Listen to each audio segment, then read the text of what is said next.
সাকাতিল ওয়ালিদাইন। আল্লাহর রাসূল ফরমান, তিরমিজির 2020 নম্বর হাদিস, আল্লাহর রাসূল ফরমান, যেই সন্তানের উপরে তার পিতামাতা সন্তুষ্ট, ওই সন্তানের উপরে আল্লাহও সন্তুষ্ট। জোরে বলেন সুবহানাল্লাহ। ওয়া সাকাতুর রাব্বি ফি সাকাতিল ওয়ালিদাইন। আর যেই সন্তানের উপরে পিতামাতা অসন্তুষ্ট, ওই সন্তানের উপরে স্বয়ং আল্লাহও অসন্তুষ্ট হয়ে যায়। জোরে বলেন নাউজুবিল্লাহ। পিতামাতাকে কষ্ট দেওয়া যাবে? আরো জোরে বলেন, কষ্ট দেওয়া যাবে? ধমক দিয়ে কথা বলা যাবে?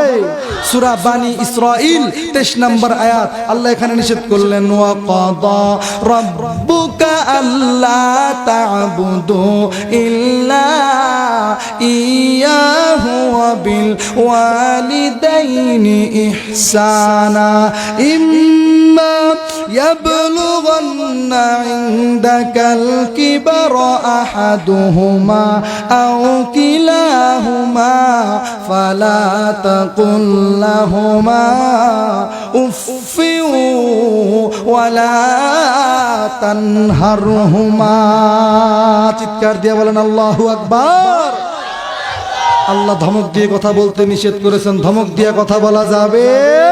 তাদের সাথে সুন্দর আচরণ করতে হবে, নম্র ভদ্র ভাষায় কথা বলবো ইনশাআল্লাহ। কারণ নিঃশ্বাসের বিশ্বাস নাই, মুহূর্তের একটা সেকেন্ডের ভরসা নাই। কথা বলেন ঠিক কিনা?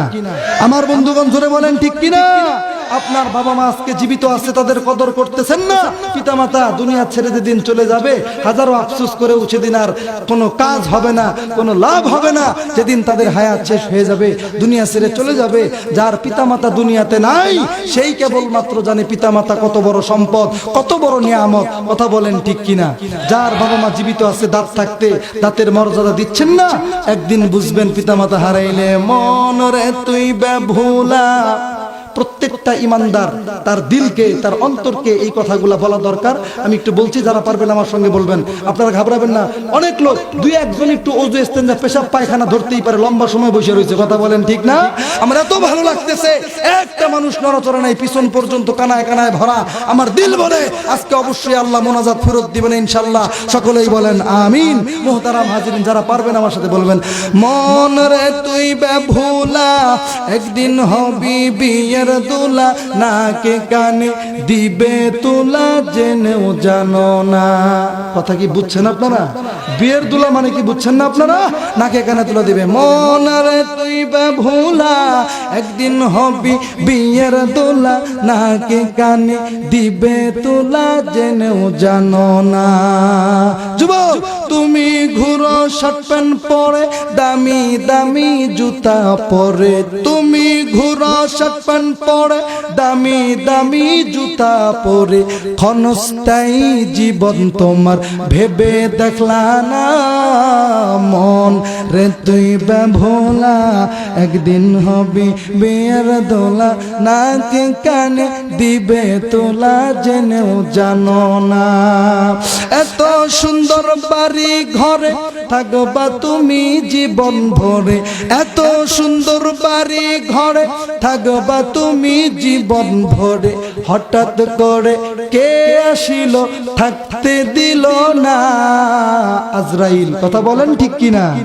হঠাৎ করে কে আসিল, থাকতে দিল না। মন রে তুই বেভোলা, একদিন হবি বিয়ের দোলা, নাকে কানে দিবে তোলা, জেনেও জানো না। মায় কানবে ফাটিয়ে গলা, কেমনে বাজান সেরে গেলা।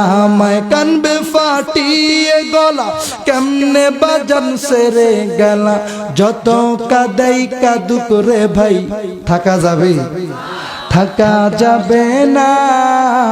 মন রে তুই বেভোলা, একদিন হবি বিয়ের দোলা, নাকে কানে দিবে তুলা, জেনেও জানো না।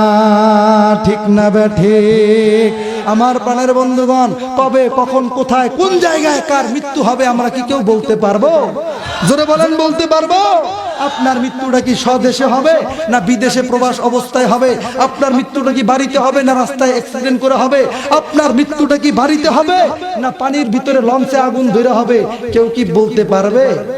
কেউ যদি তারা যদি জানতো যে সন্ধ্যা 6টায় লঞ্চ ছাড়তেছে, এই লঞ্চে 3টার সময় আগুন ধরবে, বহু মানুষ মারা যাবে, কেউ পানিতে ডুইবা, কেউ আগুনে পুইরা, এটা যদি আগের থেকে জানতো, ওই লঞ্চে কি কোনো যাত্রী উঠতো? তাহলে কবে কখন কোথায় কার কিভাবে মৃত্যু হবে আমরা কি কেউ বলতে পারবো? সময় থাকতে দাঁত থাকতে দাঁতের মর্যাদা দিতে হবে। আমি 10 মিনিটের ভিতরেই ইতি টানবো ইনশাল্লাহ। একটা ঘটনা মনে পড়ে গেল।